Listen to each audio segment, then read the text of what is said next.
www.attableek.com, the reviver of Iman.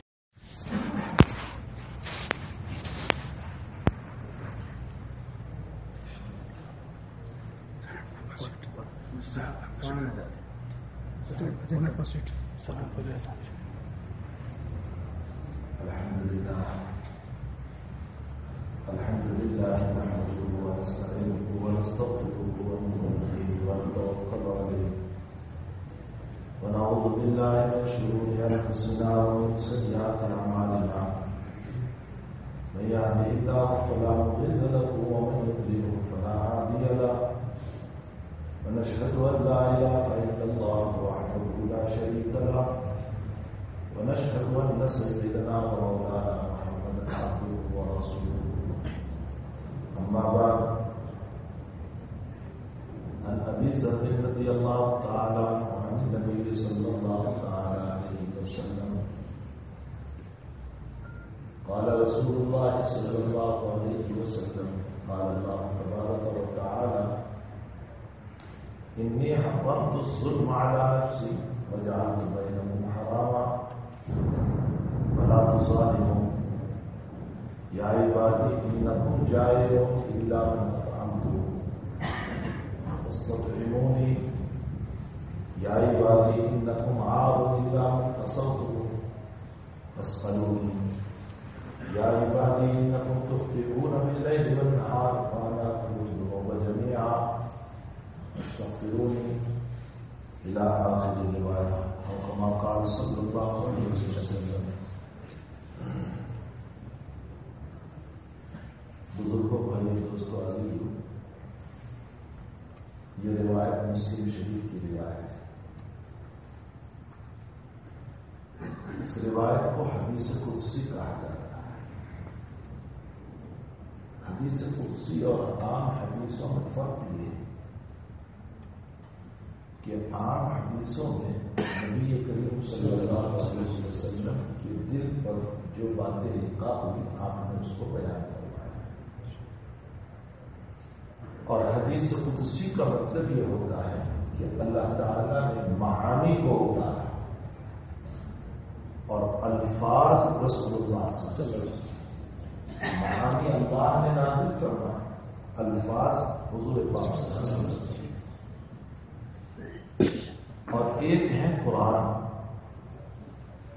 قرآن اس کو کہا جاتا ہے جس میں الفاظ بھی اللہ نے اتارے اور معانی بھی اللہ نے اتارے. تو قرآن میں الفاظ بھی من جانب اللہ اور معانی بھی من جانب اللہ. حدیث قدسی میں معانی من جانب اللہ، الفاظ رسول اللہ صلی اللہ علیہ وسلم. اور عام حدیثوں میں جو باتیں الہام ہوئی آپ کے قلب مبارک، اس کو کہا جاتا ہے عام حدیث. تو میں نے اس وقت جو حدیث شریف تلاوت کی، اس کو حدیث قدسی کہا جاتا ہے. یہ انتہائی درجہ عجیب و غریب نبی کریم صلی اللہ علیہ وسلم حق تعالی جل شانہ کی طرف منسوخ کرتے ہوئے ایک مضمون بیان کرتا ہے. اور اس مضمون کی ہماری زندگی میں بہت ضرورت ہے. میں نے کل رات بھی اسی حدیث شریف کو شروع کیا تھا مغرب کے بعد، لیکن بات سے بات چل پڑی چونکہ مشائخ جمع تھے وہاں اور اس کی بنیاد پر کچھ اور ہی باتیں ہو گئی اور حدیث شریف کا مضمون پچھلا رہ گیا. تو میں نے کل کہا تھا کہ آئندہ کل کی مجلس میں اگر زندگی رہی تو میں سے تعلیم چند باتیں حاصل کر دوں گا. قرآن کریم اور احادیث مبارکہ ہمارا آئیڈیا ہے، امام ہے، پیشوا ہے، رہبر ہے. اگر ان دونوں سے کسی کا مضمون ملتا ہے تو صلاح ہوگا، اور اگر اس سے ہٹ کر مضمون ہوتا ہے تو وہ کتنا ہی عالم کیوں نہ ہو اس کے منہ میں مار دیا جائے. اصل ہے ہمارا قرآن اور ہماری احادیث مبارکہ. یہی مسلمانوں کا سب سے بڑا سرمایہ ہے. یہی رہتی دنیا تک کے لیے ہدایت کا ذریعہ ہے. اس میں ساری سائنس کی باتیں بھی ملے گی. اس میں ساری اس وقت کی ٹیکنالوجی کی باتیں بھی ملے گی اور قیامت تک کے اٹھنے والے مسائل اور فتنوں کا حل انہیں احادیث مبارکہ اور قرآن مقدس سے ملے گی۔ قرآن جب کوئی مضمون پیش کرتا ہے تو وہ اتنے مضبوط طریقے پر پیش کرتا ہے کہ جس میں شک کی گنجائش نہیں ہوتی۔ اسی لیے جب قرآن شروع ہوا تو پہلے ہی پیج پر آپ کو یہ کہا گیا الف لام میم ذالک الکتاب لا ریب فیہ۔ یہ قرآن وہ ہے کہ جس میں کوئی شک نہیں، اور کسی کے لیے اگر مجھے اور آپ کو شک ہوا تو وہ ہمارے عقل کا قصور ہے، قرآن کا قصور ہے۔ ہم قرآن تک پہنچ نہیں پائے، ہم اس کے مضمون تک نہیں پہنچ پائے۔ یہی وجہ حضرت آتے آپ آرام فرماؤ کہ آپ کو ضرورت نہیں ہے۔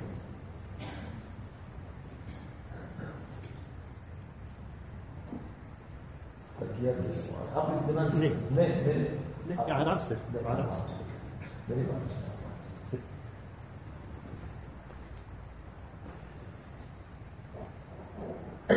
قرآن جب کوئی مضمون بیان کرتا ہے وہ اتنے مضبوط طریقے پر مضمون بیان کرتا ہے کہ جس میں شک کی گنجائش ہے، اور اگر کسی جگہ قرآن کا مضمون سمجھ میں نہیں آئے تو وہ ہماری عقل کا قصور۔ یہ بھی ایک عجیب و غریب بات ہے کہ اب تعالیٰ جل شانہ نے شریعت کا مدار اور شریعت کی بنیاد عقل پر نہیں رکھی، اس کو وہی پر رکھا۔ وجہ اس کی یہ ہے کہ عقل جو ہے وہ خواہشات کی کتاب ہے۔ بہت سی جگہوں پر میری عقل باطل کے لیے بھی دلیل پیش کرتی، تو جو باطل کا تعاون کرتی ہو شریعت کا مبنی وہ نہیں ہو سکتا، شریعت کی بنیاد وہ نہیں ہو سکتا۔ حکیم علوم حضرت اقدس خان رضی اللہ عنہ نے دو مثال مختلف مثالیں۔ حضرت نے فرمایا ایک صاحب کھڑے ہوتے ہیں اور ماں سے زنا کر رہے ہیں ریاض باللہ، اور عقلی دلیل یہ پیش کر رہے ہیں کہ میں مکمل جب ماں کے پیٹ میں رہ کر آیا تو میرا جز اگر داخل ہو جائے تو اشکال کیا ہو سکتا ہے؟ فرمایا عقل کی بنیاد پر زندگی پر ماں کے ساتھ بدکاری کرتا رہے گا اور اسے یہ بھی پتا نہیں کہ میں نے جہنم کا سامان تیار کر دیا۔ عقل کی بنیاد پر ایک انسان اپنے پخانے کو کھا رہا ہے اور یہ کہہ رہا ہے کہ ایک چیز میرے ہی پیٹ میں تھی اور وہ میرے ہی پیٹ سے نکلی ہے، تو اگر میں اس کو حضرت آگے مثال دی تو اگر میں اس کو کھا لوں تو اس میں کیا فرق پڑتا ہے؟ فرمایا عقل کی بنیاد پر سوچنے گیا ساری زندگی بدبو کھاتا رہے گا، گندگی کھاتا رہے گا۔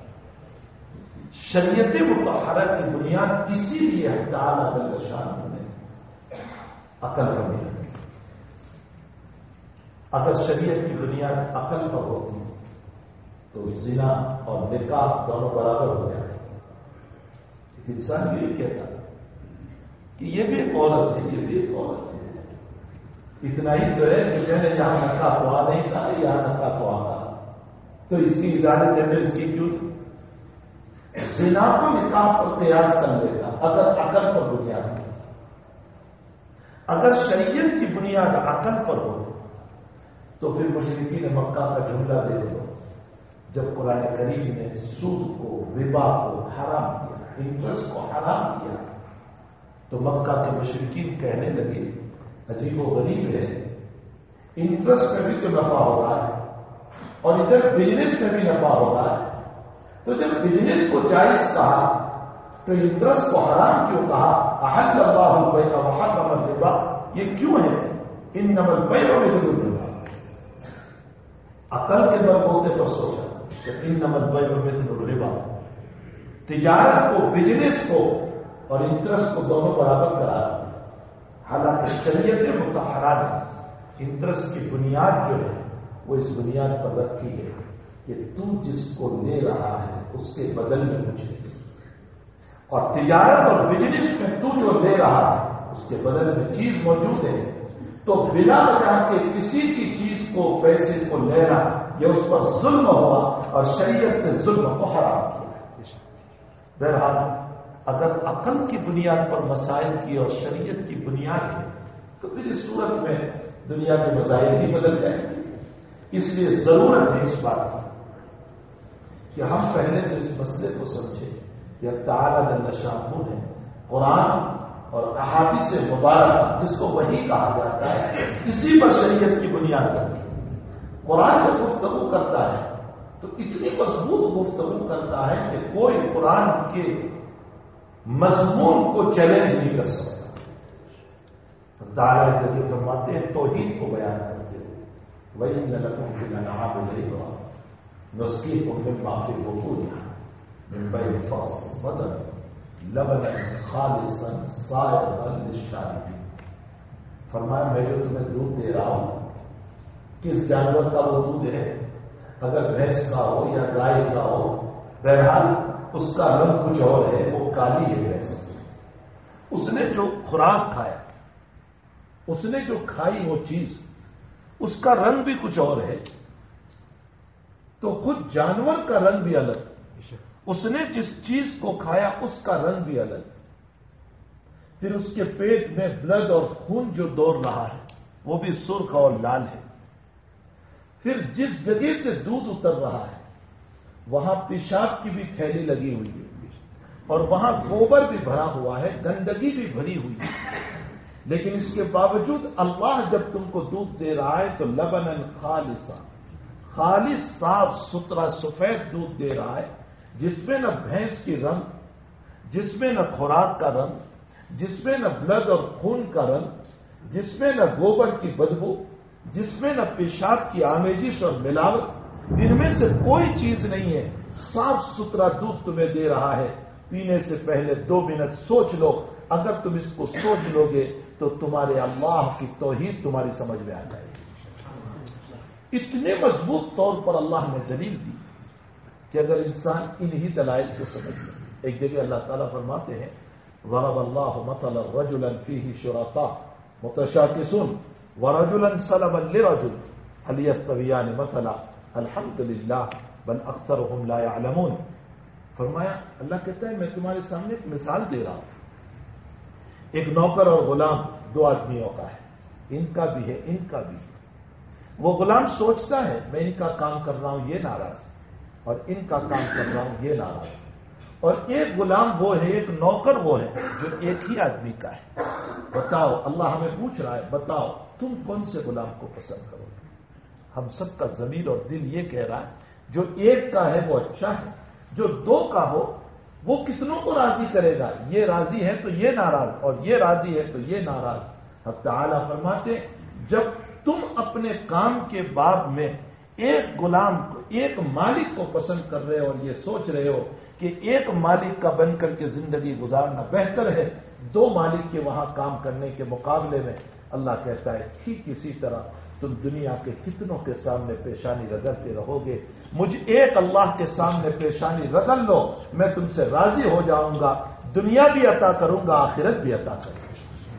اتنے مضبوط طریق پر دلیل پیش کر رہے. اسی لیے شیخ محترم ان کے جو ہمارے بڑے ہیں حکیم اختر صاحب رحمۃ اللہ علیہ، آپ نے تو زیارت کی ہے. اس زمین کے اوپر حضرت کی میں نے کل کی مجلس میں کہا تھا کہ اس زمین کے اوپر 3 بزرگوں کا احسان بہت زیادہ رہا. سرزمین افریقہ پر 3 بزرگوں کا، ایک حضرت شیخ مولانا محمد زکریا صاحب کاندلوی ثم المہاجر المدنی نور اللہ مرقدہ، یہاں تک کہ ان کے خلیفہ اجل نے تو اسی کو اپنا بسیرا اور مسکن بنایا، حضرت مفتی محمود حسن صاحب رحمۃ اللہ علیہ، اور اسی زمین میں قیامت تک کے لیے سو گئے، جن کا بہت احسان ہے اس بستی پر. دوسرے حضرت مولانا مسیح اللہ خان صاحب رحمۃ اللہ علیہ. بلکہ جنوبی افریقہ کے اکثر تلامذہ ہم نے دیکھا ہے ہماری طالب علمی کے زمانے میں کہ اکثر جنوبی افریقہ کے تلامذہ جلال آباد تشریف لاتے تھے، وہاں قیام فرماتے تھے ایک لمبی مدت تک، اور حضرت مسیح الامت کی آمد بھی یہاں بار بار ہوئی. اور تیسرے اس قریبی زمانے میں حضرت حکیم اختر صاحب رحمۃ اللہ علیہ اللہ تعالیٰ نے جن کو کئی مشائخ سے اجازت کی نعمت عطا فرمائی تھی، وہ حضرت ہردوئی سے بھی مجاز ہوئے، وہ حضرت پرتاپ گھری علیہ الرحمہ سے بھی مجاز ہوئے، وہ حضرت شاہ وصی اللہ صاحب رحمۃ اللہ علیہ سے بھی فیضیاب ہوئے۔ بہرحال حکیم صاحب نے قرآن کریم کے اوپر کچھ مضامین بڑے عجیب و غریب بیان فرمائے، اور کبھی کبھی تو جوش میں آ کر یوں کہہ دیا کرتے تھے، ابھی ابھی اللہ نے میرے دل پر ایک بات ڈالی، ابھی ابھی اللہ نے میرے دل پر ایک بات ڈالی۔ کبھی فرماتے تھے ابھی ابھی اللہ نے اختر کو ایک علم دیا جو میں تمہارے سامنے پیش کر رہا ہوں۔ کبھی کہتے تھے علم عظیم عطا فرمایا۔ تو قرآن کریم کے بعد میں انہوں نے بہت سی جگہوں پر خزائن القرآن نام کی کتاب چھپی ہوئی ہے۔ خاص کر کے میں علماء کو کہہ رہا ہوں کہ حکیم اختر صاحب کے وہ مضامین جو قرآن کریم کے بعد میں خزائن القرآن کے نام سے چھپی ہوئی ہے، اس کو پڑھنا چاہیے، مطالعہ کرنا چاہیے۔ اور احادیث مبارکہ میں خزائن الحدیث کے عنوان سے کتاب چھپی ہوئی ہے، اس میں حضرت کے مضامین ہیں جس کو جمع کیا گیا ہے۔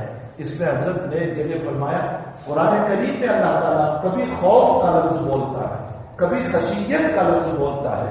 علماء کے باب میں اللہ نے فرمایا انما یخشی اللہ من عبادہ العلماء، اللہ سے تو علماء ہی ڈرتے ہیں، اور اس میں کوئی شک نہیں۔ جس کے پاس علم زیادہ ہوتا ہے وہ اس کو پہچانتا ہے۔ یہ شیخ ہے، ظاہر سی بات ہے کہ جب میں ان کے مقام کو جانتا ہوں تو مجھے ڈر بھی اتنا ہی لگے گا، اور جب میں ان کے مقام کو نہیں جانتا تو مجھے ڈر بھی نہیں لگے گا۔ جتنا جو انسان جس کو پہچانتا ہے اتنا خوف ہوتا ہے۔ اسی لیے جناب رسول اللہ صلی اللہ علیہ وسلم کے پاس 3 صحابی تشریف لائے، حضرت نہیں تھی، عائشہ صدیقہ رضی اللہ تعالیٰ عنہ سے پوچھا نبی کے اعمال کیا تھے؟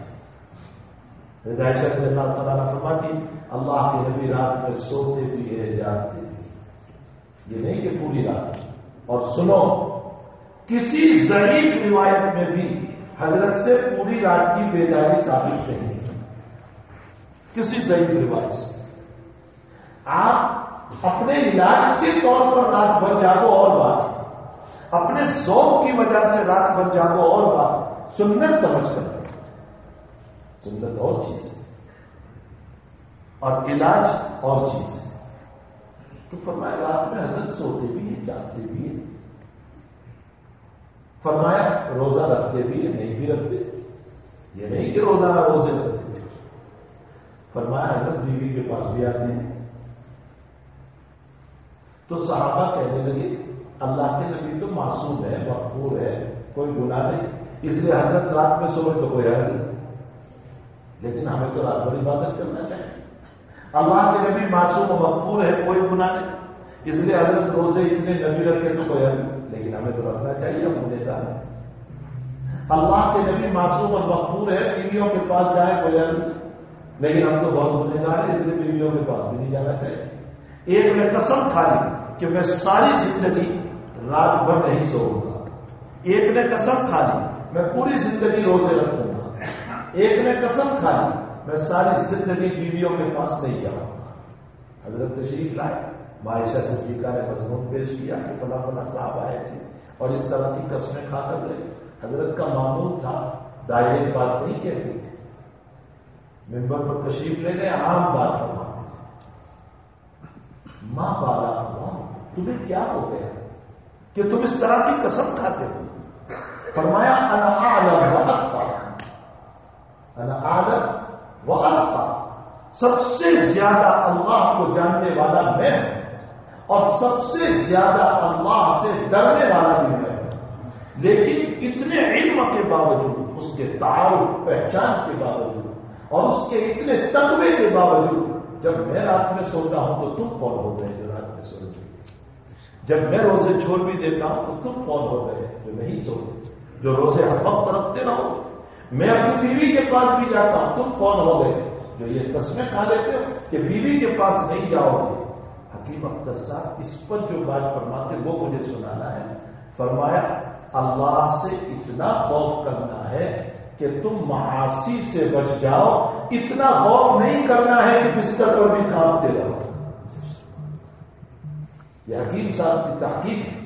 فرمایا اسی لیے جناب رسول اللہ صلی اللہ علیہ وسلم نے امت کو دعا سکھایا، اے اللہ، اللہم آتنی، اے اللہ مجھے اتنا تقویٰ دے یحول بینی و بین معصیت، جو میرے اور میری معصیت کے درمیان حائل ہو جائے، بس مجھے روک دے گناہ کرنے سے.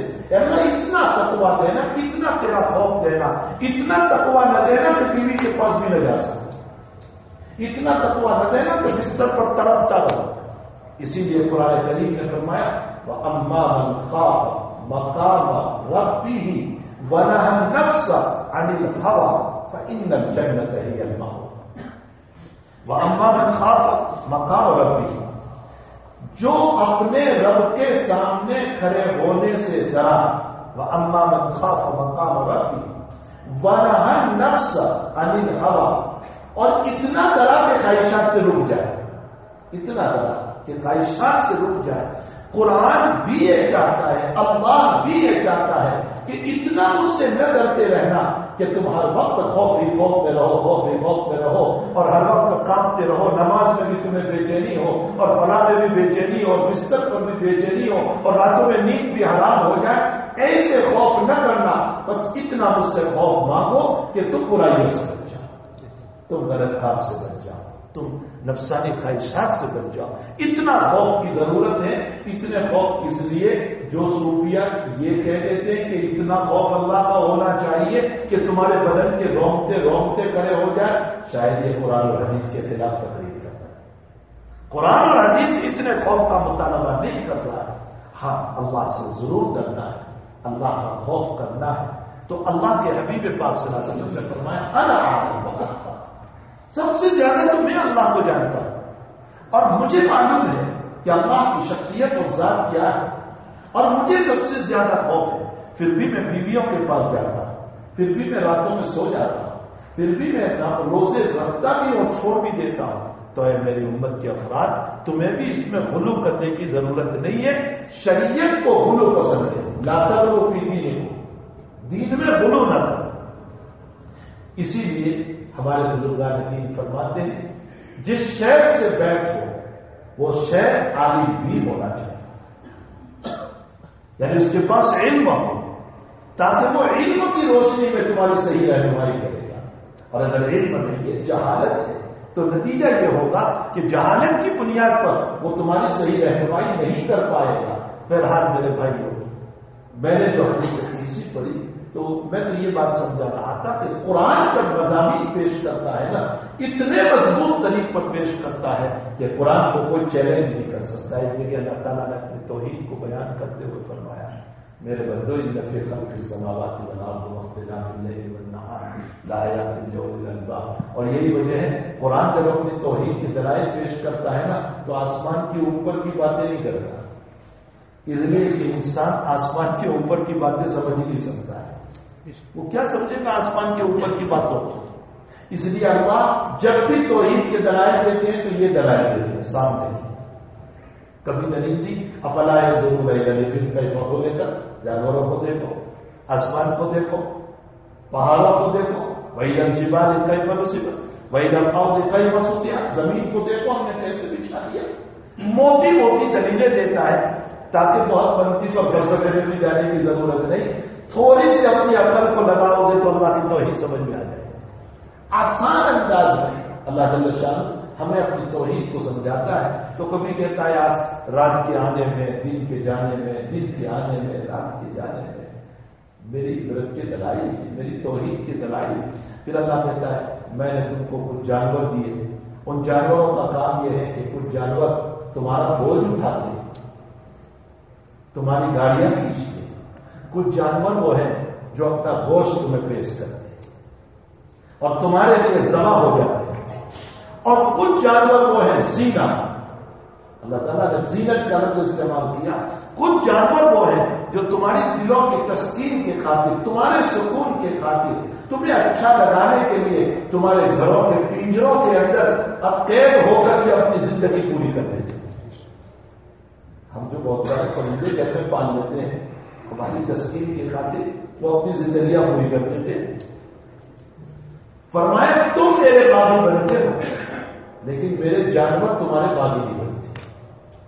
ہونا تو یہ چاہیے تھا کہ جب ہم اس کے باغی بنے، اس کی نماز نہیں پڑھتے، اس کی بغاوت کر رہے ہیں، اس کی شریعت پر نہیں چل رہے ہیں، تو پھر یہ جانور بھی ہمارے خلاف ہو جانے چاہیے تھے اور یہ کہتے تھے ہم تیری گاڑی کو نہیں کھینچیں گے، ہم اپنا گوشت تجھے پیش نہیں کریں گے.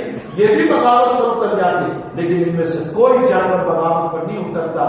نہ آفتاب اترا، نہ ماہتاب اور چاند اترا، نہ سن اترا، نہ کوئی اور ہمارے خلاف اترا، بلکہ یہ ساری مخلوق یہ کہہ رہی ہے تو اللہ کی بغاوت کرے گا لیکن ہم تیری بغاوت نہیں کریں گے، ہم برابر تیرا کام کرتے رہیں گے. تو قرآن مضبوط طریق پر اپنے دلائل کو امت کے سامنے پیش کرتا ہے. ہمارے لیے کوئی آئیڈیل، کوئی امام، کوئی پیشوا، کوئی رہبر، کوئی مقتدا اگر ہو سکتا ہے تو اللہ کا قرآن اور جناب محمد رسول اللہ صلی اللہ علیہ وسلم کی باتیں. بس یہی دو چیزیں ہیں جو ہمارے لیے آئیڈیل ہیں، امام ہے، پیشوا ہے، اور قیامت تک کے ہمارے مسائل اسی سے حل ہونے والے ہیں. اس سے ہٹ کر کے ہم دنیا کے اندر اپنے مسائل کا حل تلاش کریں گے تو مسائل کا حل نہیں ہو سکتا ہے. اسی لیے میں نے حدیث قدسی پڑھی جس میں جناب رسول اللہ صلی اللہ علیہ وسلم فرماتے ہیں، اس روایت کے راوی ابو ذر غفاری ہے اور ابو ذر غفاری رضی اللہ تعالیٰ نے صوفیاء صحابہ سے آپ پر تصوف کا غلبہ تھا. ویسے تو سارے ہی صحابہ صوفیاء ہیں، لیکن ہر صحابی پر کوئی نہ کوئی رنگ چڑھا ہوا تھا. یہ نہیں کہ وہ صفت اسی میں تھی اور دوسروں میں نہیں، لیکن کسی پر کسی وصف کا غلبہ ہوتا ہے. تو ابو ذر غفاری پر تصوف کا غلبہ ہے. ہمارے سارے محدثین صوفی ہیں، بہت سارے لوگ جو صوفیت پر اشکال کرتے ہیں، ہمارے سارے محدثین صوفی. امام بخاری رحمۃ اللہ علیہ صوفی ہے، اس لیے کہ بخاری کے علمی کمالات تو ہم بیان کرتے ہیں لیکن بخاری کے تقویٰ والے کمالات ہم بیان نہیں کرتے. امام بخاری کا جملہ سنو، میں نے کل بھی نقل کیا تھا. امام بخاری فرماتے ہیں میری زندگی پوری ہو گئی، میں نے اپنی زندگی میں کبھی غیبت نہیں کی. اور حضرت فرماتے ہیں مجھے امید ہے کہ قیامت کے دن اللہ تعالیٰ میری مغفرت اسی پر کر دے گا کہ میں نے کسی کی غیبت نہیں کی. تصوف ہے یا نہیں؟ تصوف نام کس کا ہے؟ اپنے قلب کو صاف ستھرا بنا. فرمایا میں نے پوری زندگی، کوئی معمولی بات نہیں ہے یا صبح سے شام تک ہم کی باتوں میں مبتلا ہے. ہر وقت ہمیں اچھا نہیں لگتا جب تک کہ کسی کے خلاف کوئی بات نہ کرے. فرمایا زندگی پوری ہو گئی، میں نے کبھی کسی کی غیبت نہیں کی. اور ایک بات سنو، نبی کریم صلی اللہ علیہ وسلم کا ارشاد حضرت امام ترمذی رحمۃ اللہ علیہ نے نقل فرمایا لا تحقرن من المعروف شيئا ولو ان تلقى اخاك بوجه طلق. اللہ کے نبی علیہ السلام فرماتے کسی چھوٹے عمل کو بھی چھوٹا نہ سمجھنا. تمہیں کیا معلوم کہ اللہ کس سے خوش ہو جاتا ہے؟ کسی چھوٹے عمل کو بھی چھوٹا نہ سمجھنا. حتیٰ کہ نبی مثال دیتے ہوئے فرماتے ہیں وَلَوْ أَن تَلْقَ أَخَاكَ بِوَجْهٍ طَلْقٍ، تو اپنے بھائی سے مسکرا کر مل رہا ہے محبت کے ساتھ، اس کو بھی حقیر نہ سمجھنا، شاید کہ تیری مغفرت اسی پر ہو جائے. وَلَوْ أَن تَلْقَ أَخَاكَ بِوَجْهٍ طَلْقٍ. سفیان ثوری رحمۃ اللہ علیہ کے بعد میں لکھا ہے کہ جب ان کی وفات ہوئی، ان کی موت ہوئی، تو وفات کے بعد کسی نے خواب میں دیکھا. اور بڑے محدث سے امام ابو حنیفہ رحمۃ اللہ علیہ کے ہم زمان ہیں، فقیہ وقت ہے، مفسر قرآن ہے، محدث زمان ہے، لاکھوں حدیثیں جن کو یاد ہے. موت کے بعد کسی نے خواب میں دیکھا تو فرمایا حضرت کیا ہوا؟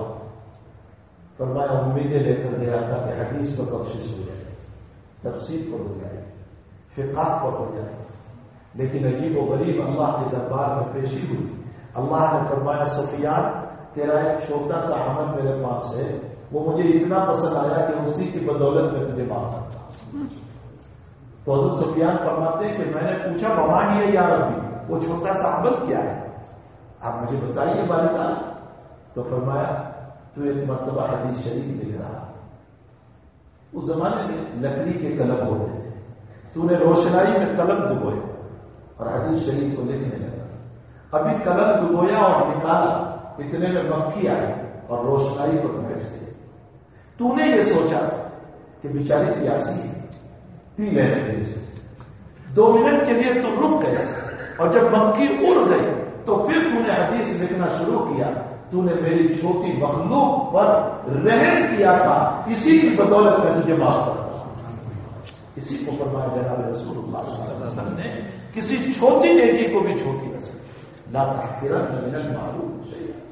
حتیٰ کہ انسان اچھی تمنائیں کرتا ہے تو اچھی تمناؤں پر بھی اللہ تعالیٰ مقام اعلیٰ نصیب فرماتا ہے۔ عبداللہ بن مبارک رحمۃ اللہ علیہ کے باب میں علامہ ذہبی نے نقل کیا ہے کہ عبداللہ بن مبارک جو بہت بڑے مدعی وقت اور امام کامل اور محدث وقت، جو امام بخاری کے استاد ہیں، امام مسلم کے استاد ہیں، اکابر کے استاد ہیں، جب ان کی وفات ہوئی تو وفات کے بعد کسی نے خواب کو دیکھا، فرمایا حضرت کیا مسئلہ ہو؟ فرمایا کہ فضل تعالی مالک نے اس کو معاف کر، لیکن مجھے تعجب یہ ہے، عبداللہ بن مبارک مجھے تعجب یہ ہے کہ اللہ نے اعلیٰ علین میں جو مقام مجھے دیا، میرے مکان کے سامنے ایک لوہار رہتا تھا، لوہاری کا کام کرتا تھا، اللہ نے اس کو بھی وہی مقام دیا، حالانکہ نہ وہ محدث، نہ وہ مفسر، نہ وہ فقیہ، کچھ بھی نہیں، لیکن اس کو بھی وہی مقام ملا۔ خواب دیکھنے والے شاگرد رشید اس لوہار کے مکان پر پہنچے اور اس کی بیوی سے پوچھا کہ تمہارے شوہر کا عمل کیا؟ تو بیوی نے ایک عمل بتایا کہ میرا شوہر لوہاری کا کام کرتا تھا، لوہا پیٹتا تھا، اور جب اذان کی آواز آتی تھی تو ہتھوڑے کو وہی رکھ دیتا تھا اور کہتا تھا اللہ کی آواز کے مقابلے میں کوئی آواز نہیں، بس جب اللہ کی آواز ہے پھر کوئی آواز نہیں۔ ایک تو یہ عمل، فرمایا اور کوئی عمل؟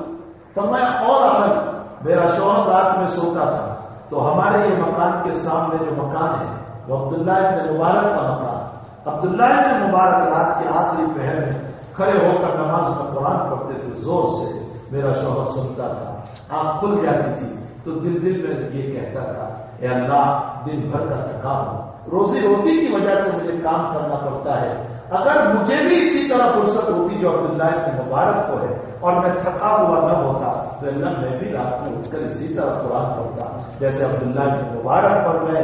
فرمایا ہاں یہ وہ چیز ہے، یہ وہ تمنا ہے جس تمنا کی بنیاد پر عبداللہ بن مبارک کو جو مقام ملا، اس لوہار کو بھی اللہ نے وہ مقام دیا۔ نیک چیز کی تمنا بھی بہت بڑی چیز ہے، نیک چیز کی تمنا انسان کو چاہیے اچھی تمنائیں رہیں، انسان بری تمناؤں سے اپنے آپ کو بچائے۔ آج ہمارا حال یہ ہو گیا کہ اللہ ہی معاف فرمائے، ہر وقت ہم بری سوچ میں لگے ہوئے، گندی سوچوں میں لگے ہوئے ہیں، اور جس کی بنیاد پر ہمارا دل، ہمارا دماغ جو ہے خراب ہو چکا ہے۔ اللہ گندی سوچوں سے ہم سب کی حفاظت فرمائے اور اللہ ہمیں اچھی سوچ نصیب فرمائے۔ ہمارا ذہن بھی پاک ہونا چاہیے، ہمارا دل بھی پاک ہونا چاہیے۔ جناب رسول اللہ صلی اللہ علیہ وسلم کے پاس ایک صحابی نے کسی صحابی کی شکایت کی، آپ نے فرمایا میرے صحابہ کی شکایت لا کر میرے دل میں مجھے پسند لگا۔ اچھی سوچ رکھو، کسی کے بات میں بھی ہو اچھی سوچ رکھو، اور اس کی بات میں تعبیر ہو سکتی ہے تو تعبیر کرنے کی کوشش کرو۔ حضرت امام نووی رحمۃ اللہ علیہ شرح مسلم کے اندر جہاں پر چغل خوری کا مسئلہ آیا اور نبی کریم صلی اللہ علیہ وسلم کے فرمود مبارک کو امام مسلم نے نقل فرمایا، لا يدخل الجنة قطات ولا يدخل الجنة نمام، چغل خور جنت میں نہیں جائے گا، یہاں کی بات وہاں اور وہاں کی بات یہاں نقل کر کے دونوں کو لڑانے والا یہ جنت میں نہیں جائے گا۔ حضور پاک صلی اللہ علیہ وسلم نے اس کو فرمایا۔ وہاں امام نووی شرح کرتے ہوئے امام غزالی کا قول نقل کرتے ہیں کہ جب کوئی تمہارے پاس دوسروں کی بات لے کر کے آئے تو پہلے تو اس کو برا جانا، دوسری بات فرمایا اس کے کہنے کی وجہ سے کسی مومن کے بات میں تم بدزن نہ ہو، تیسرا اس کو نصیحت کرو، چوتھا اس کی بات پر اعتماد نہ کرو۔ کیوں اعتماد نہ کرو؟ اس لیے کہ جب وہ دوسروں کی باتوں کو نقل کرتا ہے تو وہ فاسق ہوا، اور فاسق کے کلام کا اعتبار نہیں۔ ان جاءکم فاسق بنبأ فتبینوا ان تصیبوا قوما بجہالۃ فتصبحوا علی ما فعلتم نادمین۔ فرمایا کہ اس کی بات پر اعتماد نہ کرو، اس نے فسق کا کام کیا۔ اور آخری بات امام غزالی کی نقل فرمائی، امام نووی رحمۃ اللہ علیہ نے فرمایا کسی کی بات کو سن کر اپنے مومن کے بات میں بدظن نہ ہو جانا، تمہیں کیا معلوم اس نے نہیں کہا ہے اور تم بدظنی کی بنیاد پر جہنم میں چلے جاؤ۔ یہ باتیں حضرت امام نووی نے شرح مسلم میں امام غزالی کے حوالے سے نقل فرمائی ہے۔ تو حضور پاک صلی اللہ علیہ وسلم کے فرمود حضرت ابو ذر غفاری رضی اللہ تعالیٰ عنہ اس روایت کے راوی ہے، تصوف کا آپ پر غلبہ تھا۔ اس پر میں نے کہا سارے محدثین صوفیاء تھے، سارے فقہاء صوفیاء تھے۔ کسی نے امام محمد کے باب میں کہہ دیا کہ امام محمد نے فقہ پر اتنی ساری کتابیں لکھ ڈالی، تصوف پر تو کوئی کتاب نہیں لکھی۔ جواب دینے والے نے جواب دیا تصوف نام ہے مرضیات رب پر چلنا اور نامرضیات سے اپنے آپ کو بچانا۔ تو امام محمد نے جتنے مسئلے لکھے ہیں وہ مرضیات رب کو بیان کیا اور نامرضیات رب سے بچایا، یہ تصوف نہ ہوا تو اور کیا ہوا؟ امام محمد کی ساری کتابیں تصوف ہیں، محدثین کی زندگی تصوف ہے، فقہاء کی ساری زندگی تصوف ہے۔ یہ ساری خوبیاں ہے، اس میں سے کوئی ایسا تصوف کوئی الگ بات نہیں ہے۔ شبلی رحمۃ اللہ علیہ سے کسی نے پوچھا تصوف کس کو کہتے ہیں؟ فرمایا مخلوق سے ٹوٹو اور اللہ سے جڑ جاؤ، اس کا نام تصوف ہے۔ حضرت شیخ رحمۃ اللہ علیہ سے کسی نے پوچھا تصوف کس کو کہتے ہیں؟ حضرت نے فرمایا تصحیح نیت کا نام تصوف ہے، اپنے ہر عمل کے اندر اپنی نیت صحیح ہو جائے، اس کا نام تصوف ہے۔ تو ابو ذر غفاری رضی اللہ تعالیٰ صوفیہ صحابہ میں سے آپ کا مسلک بھی بڑا عجیب و غریب تھا۔ ابو ذر غفاری کا مسلک یہ تھا کہ نصاب زکات کے بعد میں کوئی چیز نہیں، یہ 7.5 تولہ 52 تولہ یہ نصاب کوئی چیز نہیں ہے، ضرورت سے زائد ہو سب خرچ کرو۔ اگر ابو ذر کا مسلک چل جائے تو آج ہمارے پاس کچھ بھی نہیں رہے گا۔ فرمایا ضرورت سے زائد ہے وہ سب خرچ کرو۔ شام میں تھے ابو ذر غفاری اور وہاں گورنری کی معاویہ رضی اللہ تعالیٰ نے۔ ابو ذر غفاری ڈنڈا لے کر چلتے تھے۔ ہمارے مولانا بلال صاحب دنیاوی رحمۃ اللہ علیہ نے ایک نقطہ پیش کیا تھا اس عصا کے باب میں، جو ڈنڈا ہے نا عصا، اس کے باب میں فرمایا ادھر ممبر ہے ادھر مصلی ہے اور ان دونوں کے بیچ میں عصا ہے، ممبر اور مصلی دونوں کے بیچ میں عصا ہے۔ تو ممبر سے علم بیان کیا جاتا ہے، علم کو ریلیز کیا جاتا ہے، اور مصلی پر عمل کو بیان کیا جاتا ہے۔ تو علم ہے اور عمل ہے اور بیچ میں ڈنڈا ہے، وہ یا امام صاحب اشارہ کر رہے ہیں کہ علم پر عمل نہیں کرو گے تو ڈنڈا پڑے گا۔ یہ حضرت نے ایک نقطہ پیش کیا تھا۔ اور قرآن کریم سے بھی میرے بھائیوں میرا ذہن ان بزرگوں کی برکت سے ذہن میرا اس آیت کی طرف گیا۔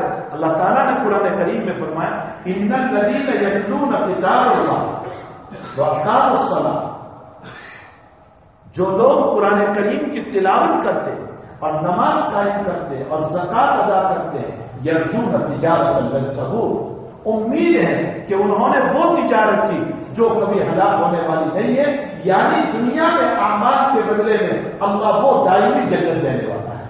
یہ تو آیت کا مفہوم ہوا، لیکن اس آیت کے اوپر حکیم علامہ حضرت اقتصادی رحمۃ اللہ علیہ فرماتے ہیں کہ ان دونوں کے بیچ میں جو اللہ تعالیٰ نے بیان فرمایا ان الذین یتلون اللہ کی کتاب، اور دوسری طرف اعمال فرمایا، پہلے بیان کیا اللہ کی کتاب پڑھو، اس کو کہا گیا کتب پینی، کتاب کو دیکھنا کتب پینی، اور فرمایا کتب پینی کے بعد عمل کا نمبر آیا، اور کتب پینی اور عمل کے بیچ میں کتب پینی ہے بڑے پاک سے، فرمایا علم بھی حاصل کرو اور کتب اور اکابر کی خدمت میں بیٹھو تاکہ جو علم حاصل کیا ہے اس کو ڈھنگ سے عمل کرنے کا سلیقہ آتا ہے۔ تو کتاب ہے، کتاب کے بعد کتب ہے، بزرگان دین ہے، اور بزرگان دین کے بعد عمل ہے، تاکہ عمل کی حضرت مولانا ابراہیم الحق صاحب ہردوئی رحمۃ اللہ علیہ مدینہ مکۃ المکرمہ میں دار ابرار میں تھے، یہ حدیث بھی اس مجلس میں بیٹھا ہوا تھا، عصر کے بعد کی مجلس تھی۔ حضرت سے کسی نے سوال فرمایا کہ حضرت عصر کے بعد جی بہت چاہتا ہے طواف کرنے کو، لیکن آپ کی مجلس میں آنے کو بھی جی چاہتا ہے، تو آپ کی مجلس میں آؤں یا طواف میں جاؤں؟ سنو، حضرت نے اتنا پیارا جواب دیا، فرمایا جب تک طواف کا سلیقہ نہیں آیا وہاں تک میری مجلس میں آؤ، اور جب سلیقہ آ جائے تو پھر طواف کرنا، اس لیے کہ علم کے بغیر طواف کرو گے تو ذوق ہی کیا رہے گا، مزہ ہی کیا ہے۔ کسی نے حضرت سے اسی مجلس میں سوال کیا تھا، میں اس مجلس میں بیٹھا ہوا تھا دار ابرار میں، فرمایا حضرت اذان ہو رہی ہے اور میں قرآن پڑھ رہا ہوں، تو قرآن پڑھ کر کے اذان کا جواب دوں یا قرآن پڑھتا رہو؟ تو حضرت نے جواب دیا قرآن بھی ذکر ہے، جواب دینا بھی ذکر ہے، دونوں ہی ذکر ہے اپنی جگہ پر. اگر پڑھتے بھی رہو گے تو کوئی حرج نہیں، لیکن اگر تھوڑی دیر کے لیے بند کر دیا اور اذان کا جواب دیا تو سنت پر عمل ہو جائے گا، اور اس سنت کی برکت سے اب جو قرآن میں لذت آئے گی وہ بغیر جواب کے نہیں آ سکتی. اکابر کے پاس بیٹھنے سے، کتب بینی سے، بزرگوں کو دیکھنے سے یہ علوم ملا کرتے ہیں، یہ باتیں ملا کرتی ہے. تو ابو ذر غفاری کا مسلک تھا ضرورت سے زائد جتنا ہے سب خرچ کرو. معاویہ رضی اللہ تعالیٰ عنہ نے لکھا حضرت عثمان رضی اللہ تعالیٰ عنہ کو حضرت ابو ذر نے دھرنے سے ناک میں دم کر دیا سب کو، بس ایک ہی بات چلاتے ضرورت سے زائد خرچ کرو. ان کو مدینے بلا دو. حضرت نے مدینے بلا لیا. اب مدینے میں بھی آپ کا وہی حال ہے، گندا لے کر گھوم رہے ہیں، ضرورت سے زائد وہ سب خرچ کرو. حضرت عثمان نے دیکھا کہ ابو ذر پرانے صحابی ہیں، ان کو روکا بھی نہیں جاتا، تو فرمایا کہ ابو ذر تم ایک کام کرو، مقام ربضہ پر چلے جاؤ. وہ دیہات ہے، جنگل ہے، وہاں غریب لوگ رہتے ہیں، ان کے پاس کچھ ہے بھی نہیں اور تمہارے مسئلے کے خلاف بھی نہیں ہوگا، تم وہاں چلے جاؤ. ابو ذر غفاری مقام ربضہ چلے گئے. عبداللہ بن مسعود فرماتے ہیں کہ ہم نے ابو ذر سے سوال کیا کہ حضرت اس دیہات میں جنگل میں آپ نے زندگی پوری کر دی. فرمایا عثمان کا حکم ہے جو امیر المؤمنین ہے، اور میرے نبی کا فرمان میں نے سنا ہے کہ ابو ذر ایک وقت آئے گا کہ تجھے یوں کہا جائے گا کہ جنگل میں چلے جا، اس وقت تو کیا کرے گا؟ تو میں نے کہا تھا تلوار اٹھاؤں گا، تو مجھے نبی نے فرمایا تھا نہیں، امیر کی اطاعت کر لینا، چاہے وہ کالا کلوتا حبشی ہی کیوں نہ. بس امیر کی اطاعت. میں امیر کی اطاعت میں یہاں آ گیا. مقام ربضہ ہی پر آپ کی وفات ہو گئی، وہیں آپ دفن ہو گئے.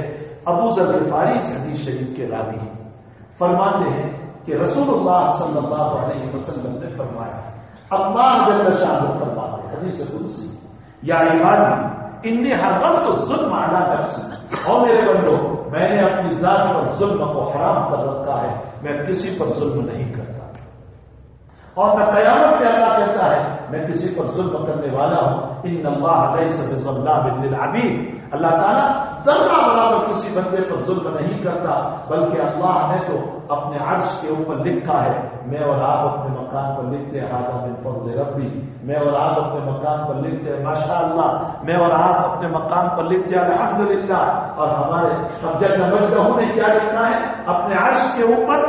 نبی کریم صلی اللہ علیہ وسلم بیان فرماتے اللہ نے اپنے عرش پر لکھا ہے سبقت رحمتی غضبی، میری رحمت میرے غصے پر غالب ہے، میری رحمت میرے غصے پر غالب ہے. اللہ بہانوں سے معاف کرے گا لوگوں، بہانوں سے. جناب رسول اللہ صلی اللہ علیہ وسلم فرماتے ہیں، مسلم شریف کی روایت، اللہ کے نبی فرماتے میں آخری جہنمی کو جانتا ہوں جو سب سے اخیر میں جہنم سے نکلے گا. اللہ اس کو نکالے گا، نہر حیات میں داخل کرے گا، اس کو صاف کرے گا، پھر اللہ ایک درخت کو اگائے گا. یہ اللہ کے دینے کے طریقے، ایک درخت کو اگائے گا تو یہ کہے گا اللہ اس درخت کے نیچے بھیج دینا، تو اللہ کہیں گے آئندہ کچھ نہیں مانگے گا. وہ کہے گا بنا بھائی عزت کا یا رب بھی، یا اللہ تیری عزت کی قسم کچھ نہیں مانگے گا. اللہ اس کو وہاں بھیج دے گا. پھر اللہ اور ایک درخت کو اگائے گا، تھوڑی دیر تو وہ خاموش رہے گا، پھر کہے گا اللہ وہاں بھیج دے گا، اللہ وہاں بھیج دے گا. پھر اور ایک درخت کو اگائے گا، تھوڑی دیر وہ خاموش رہے گا، پھر کہے گا اللہ وہاں بھیج دے گا. تو اللہ کہے گا بار بار تو عہد توڑ رہا ہے، وہ کہے گا اللہ بھیج دے گا، وہاں بھیج دے گا. پھر جنت کے قریب ایک درخت کو اگائے گا، تھوڑی دیر خاموش رہے گا، اللہ وہاں بھیج دے گا.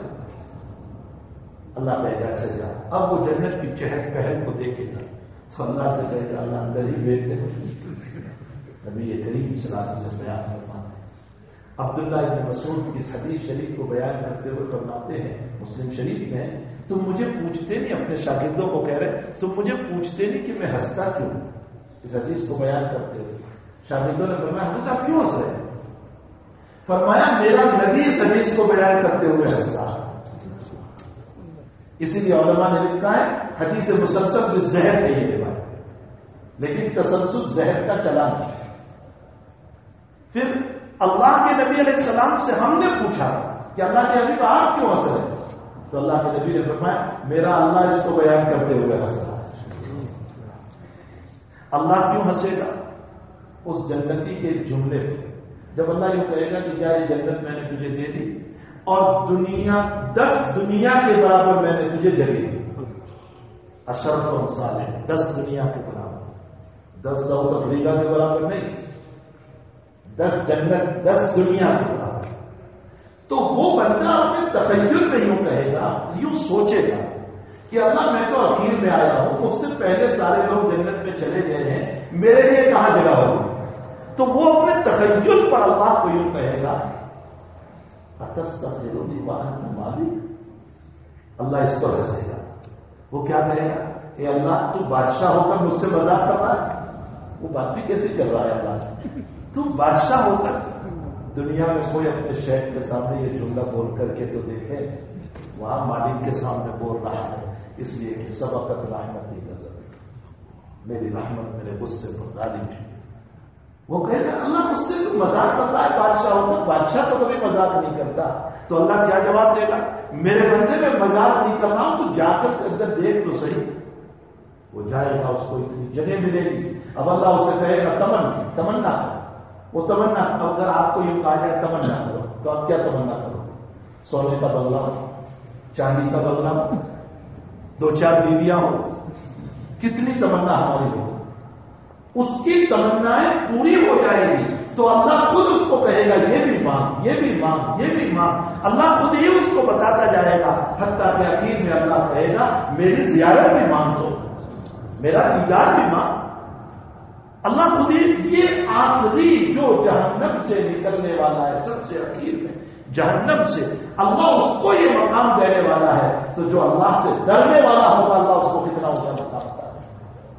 یہ تو آخری وہ جہنمی ہے جس کے بعد میں نبی کریم صلی اللہ علیہ وسلم نے فرمایا مثقال خردل، رائی کے دانے کے برابر اس کا ایمان ہے، اس کا یہ مقام ہے. تو اعلیٰ درجے کے لوگوں کا کیا حال ہوگا؟ میرے بھائیوں، اپنے آپ کو تقوی پر لاؤ، ورع پر لاؤ، پرہیزگاری پر لاؤ، اپنی زندگیوں کو دھن کی بناؤ، اللہ سے ڈر کر کے زندگی گزارو. اور سنو جناب رسول اللہ صلی اللہ علیہ وسلم کا ارشاد گرامی ہے. آقا نے فرمایا جب تک 5 سوالوں کا جواب میں اور آپ نہیں دے پائیں گے، نہیں دیں گے، وہاں تک اللہ کے سامنے سے ہٹ نہیں سکتے.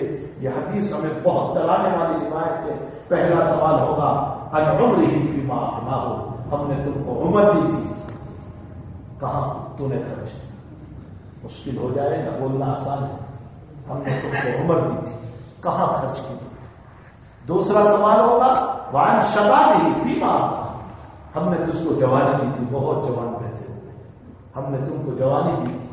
تم نے فیس بک پر پوری کی، تم نے سوشل میڈیا پر پوری کی، تم نے رات بھر گندی فلموں پر پوری گئی، تم نے خلوتوں میں گناہ کر کے اپنی زندگی کو، اپنی جوانی کو پوری کی. یا تمہاری جوانی پیشانی رگڑتے ہوئے گزری، سجدوں میں گزری، نمازوں میں گزری، حلال کمائی پر گزری، مرضی مولا پر گزری، نبی کے قریب پر گزری. جوانوں کو سوال ہوگا ہم نے تم کو جوانی دی تھی، تم نے کہا. اور تیسرا سوال ہوگا مال سے متعلق ہوگا کہ تم نے کہاں سے کمایا، کہاں خرچ کیا، کہاں سے کمایا، کہاں خرچ کیا. اور 5واں سوال بڑا ڈرانے والا ہے علم ہی، ہم نے تم کو علم دیا، کتنا عمل کیا اس کو. ہم نے تم کو علم دیا. بخاری شریف کی ایک روایت میں بہت مفصل روایت ہے، اس کا ایک ٹکڑا ہے. اللہ کے حبیب معراج میں تشریف لے گئے، بہت سارے واقعات آپ کو بتائے.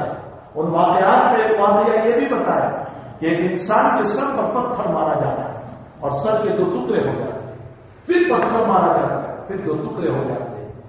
جب ڈیٹیل پوچھ رہے ہیں نبی کریم صلی اللہ علیہ وسلم جبریل و میکائیل سے، تو اس واقعے کے اوپر جبریل نے یہ بتایا کہ یہ آپ کی امت کا وہ آدمی ہے جس کو اللہ نے قرآن دیا تھا، علم دیا تھا،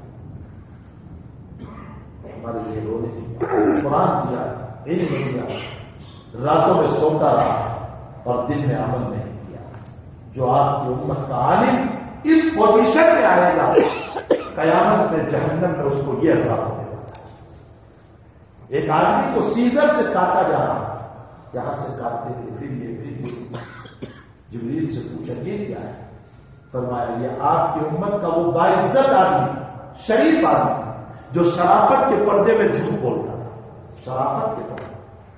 ہم لوگ سمجھتے تھے شیخ الحدیث ہو کر جھوٹ نہیں بول سکتے، حاجی صاحب ہو کر جھوٹ نہیں بولتے، امیر صاحب ہو کر جھوٹ نہیں بولتے، اور میں شرافت کے پردے میں، عزت کے پردے میں جھوٹ بولتا تھا، اور لوگ میری باتوں کو سچی سمجھ کر بیان کرتے تھے.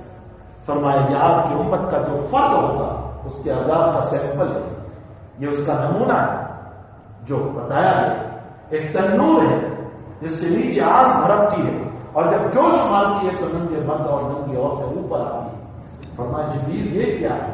فرمایا آپ کی امت کے وہ لوگ ہیں جن کی زندگی اب زناؤں میں گزری اور توبہ نہیں کی، اس کو یہ عذاب ہوگا.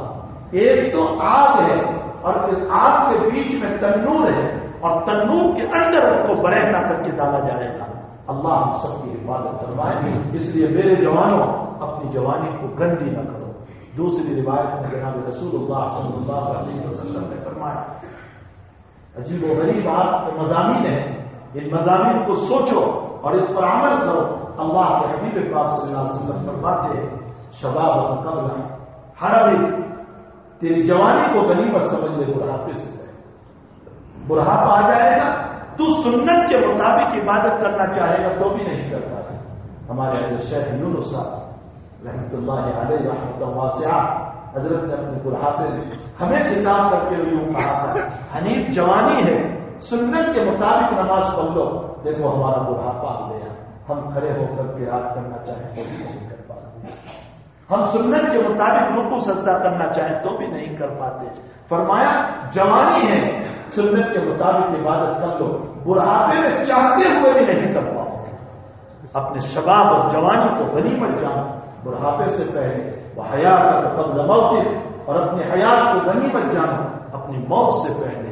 اور فرمایا اپنی جو ہے فرصت کو غنیمت جانو قبل شغل، مشغولیت سے پہلے اپنی فرصت کو غنیمت جانو. اور ایک روایت میں آقا صلی اللہ علیہ وسلم نے فرمایا نعمتان مغبون فیہما کثیر من الناس الصحۃ والفراغ، رواہ البخاری. فرمایا دو نعمتوں کے بعد میں امت غفلت میں پڑی ہوئی ہے، ایک صحت، ایک فرصت. صحت کے بعد میں جو ہے آج تندرست ہوں، سمجھتا ہوں کل بھی تندرست رہوں گا، پرسوں بھی تندرست رہوں گا، ترسوں بھی تندرست رہوں گا. ارے تجھے کیا معلوم کہ آج تندرست ہے، رات میں دورہ پڑا اور کل کو تو عبادت کا محتاج ہو. حضور فرماتے اپنی صحت کے بعد میں دھوکے میں نہ رہو. بنانا سے مجھ پر ایک فون آیا چند دنوں کو، بالکل نوجوان 30 سال کے ہم والی بال کھیل رہا اور کھیلنے کے بعد کنارے پر آ کر کے بیٹھا، شوگر ڈاؤن ہو گیا اچانک. جلدی اس کو کچھ میٹھی چیز کوئی ڈرنک وغیرہ لایا اور اس کو پکڑوایا. ابھی منہ کے قریب ہی بوتل پہنچی، منہ میں نہیں گئی اور اللہ کا پیغام آ گیا. اسی وقت اللہ کا پیارا ہوا، ابھی چند دن پہلے. اور اس سے یہ بھی معلوم ہوا مقدر کی روزی جب ختم ہو جاتی ہے تو پھر اس صورت میں اللہ پانی کے ہوتے ہوئے بھی محروم کر کے بٹھا دیتا ہے. لوگ غفلت میں پڑے ہیں کہ آج تندرست ہے کل بھی رہوں گا. نہیں، آج کی تندرستی میں اللہ کی عبادت کرنا ہے. اور دوسری نعمت جس کے بعد میں اللہ کے نبی فرماتے ہیں دھوکے میں فرصت. آج فرصت ہے، یہ نہ سمجھنا کہ ہمیشہ فرصت رہے گی. کل کو مشاغل کھڑے ہو گئے، ہم نماز نہیں پڑھ پائیں گے، ہم دین کے کام نہیں کر پائیں گے. مفتی شفیع صاحب رحمۃ اللہ علیہ فرماتے ہیں جب دل میں دائرہ پیدا ہوا نفل کام کرنے کا اسی وقت کر لو، اس لیے کہ یہ اللہ کا مہمان ہے. مہمان کا اکرام کرو گے دوسری مرتبہ مہمان آئے گا، اور اگر مہمان کا اکرام نہیں کیا تو اللہ نفلوں کی توفیق کو سلب کر لے گا. جب دائرہ پیدا ہوا تو فوراً دو رکعت تاکہ اللہ دوسری مرتبہ دل کے اندر نیک کاموں کے جذبات پیدا کرے. تو حضرت ابو ذر فرماتے ہیں رسول اللہ صلی اللہ علیہ وسلم نے فرمایا اللہ جل شانہ فرماتے ہیں اے میرے بندو میں نے اپنی ذات پر ظلم کو حرام کر رکھا ہے، تم بھی کسی پر ظلم نہ کرو، کسی کی عزت نہ کرو، کسی کو گراؤ، کسی کو ذلیل نہ کرو، کسی کے خلاف نہ سوچو. تعاون ہو سکتا ہے تعاون کرو. اللہ کے نبی علیہ السلام سے اسی ابو ذر غفاری نے سوال کیا ای العمل افضل یا رسول اللہ، کون سا عمل؟ فرمایا الایمان باللہ، ثم ماذا؟ الجہاد فی سبیل اللہ، ثم ماذا؟ الصلاۃ بوقتها، ثم ماذا بر الوالدین ثم ماذا الصدقۃ فی سبیل اللہ، اللہ کے راستے میں صدقہ کرو. تو ابو ذر فرماتے ہیں یا رسول اللہ میں غریب آدمی صدقہ نہیں کر سکتا. تو کون سا عمل افضل؟ فرمایا اچھی بات بولو، اللہ اس پر بھی صدقے کا ثواب عطا کرے گا. اچھی بات بولو. ابو ذر غفاری سوال کر رہے ہیں مسلم شریف میں، فرمایا یا رسول اللہ میں اچھی بات بھی نہیں کر سکتا ہوں کسی کو، تو اب کون سا عمل افضل؟ فرمایا اپنی زبان کو بند کر لو، خاموش ہو جاؤ، اپنے غلط مشوروں سے کسی کو ہلاک نہ کرو، برباد نہ کرو، کسی کو تکلیف نہ پہنچاؤ، اللہ اس پر بھی تمہیں صدقے کا ثواب عطا کرے گا. کسی کو مصیبت سے بچا لینا، کسی کو غلط مشورہ نہ دینا، اللہ اس پر بھی صدقے کا ثواب عطا فرماتے. فرمایا میں نے ظلم کو حرام کر رکھا ہے، تم بھی ظلم نہ کرو. آگے فرمایا یا عبادی اور میرے بندو تم بھوکے ہو الا من اطعمت، مگر میں جس کو کھانا ہے اللہ ہی ہم کو کھلاتا ہے، اللہ ہی پلاتا ہے. وہ کھانا کھلانے پر نہ ہے سارا مکان بھرا ہوا ہے وہ محروم کر دیتا ہے، وہ بیماریاں ڈال دیتا ہے، وہ مسائل ڈال دیتا ہے. مولانا تقی صاحب عثمانی نے بخاری کے درس میں ایک واقعہ لکھا ہے. ایک عورت میرے پاس آئی اور مجھے یوں کہا کہ مولانا دعا فرمائی، اللہ نے دنیا بہت کی ہے، 3 فیکٹریاں بہت آمدنی، لیکن میرے شوہر کو ایک بیماری لگی ہے. 1.5 سال سے ڈاکٹروں نے کہا ہے ابلے ہوئے مونگ کا پانی نکالو اور اس کو پیو، اس کے علاوہ کچھ بھی کھاؤ گے تو مر جاؤ. میرا شوہر 1.5 سال سے ابلے ہوئے مونگ کا پانی پی رہا ہے، کھانے سے محتاج ہے. ساری دنیا کے ہوتے ہوئے اللہ نے لوگوں سے معلوم کر، اس لیے فرمایا میرے بندو میں کھلاتا ہوں تمہیں، اس لیے تم مجھ سے مانگو میں تمہیں کھلاؤں گا. آگے فرمایا یا عبادی انکم معروف. اسی لیے کھانے کے بعد میں ہمیں دعا سکھائی کہ کھانے کے بعد دعا کرو غیر مغفور ولا مغفور ولا مودع ولا مستغنی عنہ یا ربنا. بخاری شریف کی روایت ہے. اے اللہ میں اس کھانے کو کافی نہیں سمجھتا، اے اللہ میں اس کھانے کی ناشکری نہیں کر رہا ہوں، اے اللہ میں اس کھانے سے بے نیاز نہیں ہو گیا، مجھے پھر شام کو ضرورت ہے، میں قدم قدم پر تیرا محتاج. فرمایا اے میرے بندو تم ننگے دنیا میں آئے تھے، ننگے بغیر کپڑوں کے آئے تھے. فرمایا مگر میں جس کو کپڑے پہنا. اسی لیے نبی نے دعا سکھائی جب تو کپڑا پہنے الحمدللہ الذی کسانی ما قوالی بھی عورت واتجمل. بھول گئے اپنی باتوں، بھول گئے. فرمایا کسانی ما قوالی بھی عورتی واتجمل فی حیاتی. اس دعا کے اندر کیا کہنا چاہتے ہیں؟ اللہ تیری تعریف، میں ننگا تھا، اچھا معلوم نہیں ہو رہا تھا، تو نے کپڑے پہنا کر مجھے خوبصورت بنا دیا. کپڑے پہننے سے خوبصورت ہو جاتے ہیں یا اللہ تو نے ہم کو خوبصورت بنایا، میں اس پر تیرا شکر ادا کرتا ہوں. لیکن دعا کو بھول گئے. فرمایا تم تو ننگے تھے، برہنہ تھے، میں نے کپڑے کی دولت تمہیں عطا. اس کے بعد فرمایا اے میرے بندو انکم تخطئون باللیل والنہار. تم رات میں بھی گناہ کرتے ہو، تم دن میں بھی گناہ کرتے ہو، اور میں رب ہوں کہ تمہیں معاف کرتا رہتا ہوں. فرمایا فاستغفرونی، مجھ سے معافی مانگو، مجھ سے معافی مانگو، میں جو ہے تمہیں فوراً معاف کر دوں گا. ہمارے حکیم اختر صاحب رحمۃ اللہ علیہ فرماتے ایک ابا ہے ایک ربا ہے، ایک ابا ہے ایک ربا ہے. فرمایا ابا کو بھی پیار آتا ہے، لیکن ربا کو جتنا پیار آتا ہے اتنا تو ابا کو بھی نہیں. کتنا پیار آتا ہے؟ باپ ناراض ہوتا ہے تو کم سے کم 2-4 مرتبہ تو معافی منگواتا ہے، ماں ناراض ہوتی ہے تو 2-4 مرتبہ معافی منگواتی ہے، بھائی ناراض ہوتا ہے تو کہتا ہے میرے جنازے پر بھی جانا، بہن ناراض ہوتی ہے تو کہتی ہے میرا منہ بھی دیکھنا، میں تجھے پسند نہیں کرتا ہوں. یہ دنیا کے لوگوں کا حال ہے جو معافی مانگنے کے باوجود خوش نہیں ہوتے.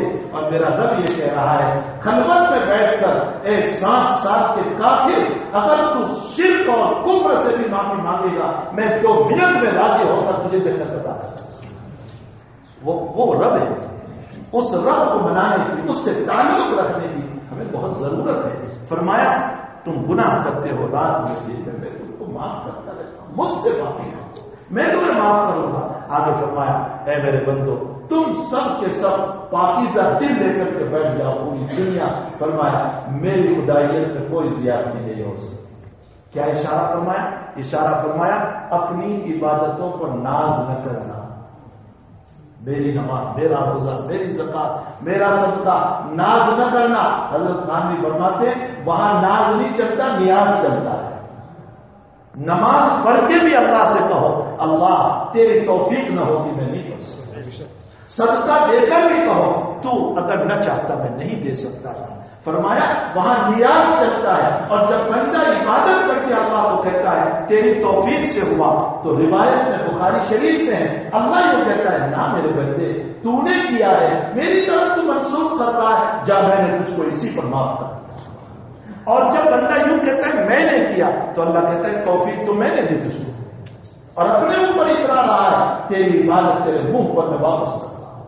تو میرے بھائیوں وہاں ناز نہیں چلتا وہاں نیاز. اس میں یہی بیان فرمایا تم سب کے سب پاکیزہ دل لے کر بیٹھ جاؤ میری خدائیت میں کوئی زیادتی نہیں. اور تم سب کے سب ابو جہل جیسا دل لے کر کے بیٹھ جاؤ گندا دل لے کر کے اب جلد قلوب کو لے کر بیٹھ جاؤ میری خدائیت میں کوئی کمی نہیں ہو سکتی. آگے فرمائیں نہ جن تمہارے اوپر تمہارے آگے تمہارے انسان جن سب کے سب مل کر ایک میدان میں آ جائیں قیامت تک کی انسانیت اور جن آدم سے لے کر قیامت تک کی اور مجھ سے مانگنے لگی اور میں ایسی ایک ایک دنیا تم کو عطا کروں پھر بھی میرے خزانے میں اتنی کمی نہیں ہوگی جتنی کہ سوئی کو سمندر میں ڈالو اس کے ساتھ کتنا پانی ہوتا ہے میرے خزانے میں اتنی بھی کمی نہیں ہوگی. اللہ کیا کہنا چاہتے ہیں میرے پاس خزانے ہیں مجھ سے مانگو میں تمہاری ضرورتوں کو پورا کروں گا. ہوتا یہ ہے کہ کبھی ہماری دعاؤں کا ظہور فوری طور پر نہیں ہوتا. اس سے مایوس نہیں ہونا چاہیے اس سے کبھی مایوس نہیں ہونا چاہیے. جناب رسول اللہ صلی اللہ علیہ وسلم مکے میں ہیں نماز پڑھ رہے ہیں آپ کی پشت پر سلا جسور ڈال دیا اونٹ کی ہوجری آپ پر ڈال دی. فاطمہ آئی اور ہٹایا حضرت بیٹھے اور دعا فرمائی اللہم علیک بابی جہل اللہم علیک بعتبہ اللہم علیک بربیعہ اللہم علیک بشیبہ اللہم علیک بقریش. اللہ کو جہل کی پکڑ کر عتبہ کی پکڑ کر ربیعہ کی پکڑ کر اے اللہ قریش کی پکڑ کر انہوں نے مجھ پر بہت بڑا ظلم کیا ہے. حضرت کی دعا مکی زندگی میں ہو رہی ہے اور عبداللہ ابن مسعود کہتے ہیں میں وہیں پر تاج حضرت دعا کر رہے تھے. اس کے بعد میں نے مدینے میں دیکھا سن ہجری 2 میں بدر کے میدان میں نبی نے جتنوں کے نام لیے تھے سب پچھا رہے تھے. نبی کی دعا کا ظہور 5 سال کے بعد ہوا 5 سال کے بعد ہوا. اور ہمارا حال کیا ہے فجر میں دعا کریں زور تک ہو جانا چاہیے یہ ہمارا حال. اور ظہر میں دعا کریں اثر تک میں ظہور ہو جانا چاہیے. نبی جیسے امام الانبیاء کی دعا کا اثر 5 سال کے بعد ہو سکتا ہے. ہماری دعائیں بھی قبول ہوتی ہے اس کا انکار نہیں لیکن طریقہ دعا بھی تو سیکھو. طریقہ دعا پہلے اللہ کی خوب تعریف کرو. ترمذی شریف میں ایک صحابی فرماتے ہیں یا رسول اللہ صلی اللہ علیہ وسلم میں دعا کرتا ہوں فرمایا پہلے اللہ کی تعریف میں مجھ پر درود دے. تو صحابی فرماتے کتنا درود بھیجوں 1 روبہ درود 1/4 اور 3 روبہ دعا. حضرت نے فرمایا لو زدت لخیر لک اور زیادہ درود پڑے گا تو اچھا ہوگا. تو حضرت نے وہ صحابی فرماتے کہ اچھا 1/3 1/3 1/3 درود شریف اور 2/3 دعا. حضرت نے فرمایا لو زدت لخیر لک اور پڑے گا تو اچھا ہوگا. تو فرمایا اچھا حضرت آدھی دعا آدھا درود شریف آدھا وقت درود شریف میں فرمایا لو زدت لخیر لک اور 2 درود شریف پڑے گا تو اچھا ہوگا.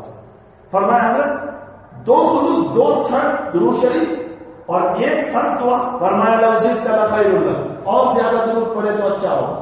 تو فرمایا حضرت تو رہا ہی کیا پھر تو پوری دعا میں درود ہی پڑھتا رہا. سنو حضرت کا جملہ اگر پوری دعا میں تو درود مجھ پر پڑھتا رہا اور تو نے کچھ نہیں مانگا اللہ بغیر مانگے بھی تیری ضرورت کو پوری کرتا. اللہ بغیر مانگے بھی تیری ضرورت کو پوری کرتا. درود شریف کے برکات حضرت شیخ مولانا زکریا صاحب فرماتے کہ میں نے درود شریف میں وہ برکتیں دیکھی جو مجھے کسی میں نظر نہیں آئی. درود شریف میں برکات تو دعا کے آداب ہے. اللہ کی تعریف درود شریف پڑھنا اس کے ساتھ ساتھ اپنی کارگزاری سنانا. یہ بہت بڑی چیز ہے کہ اپنی کارگزاری سنا.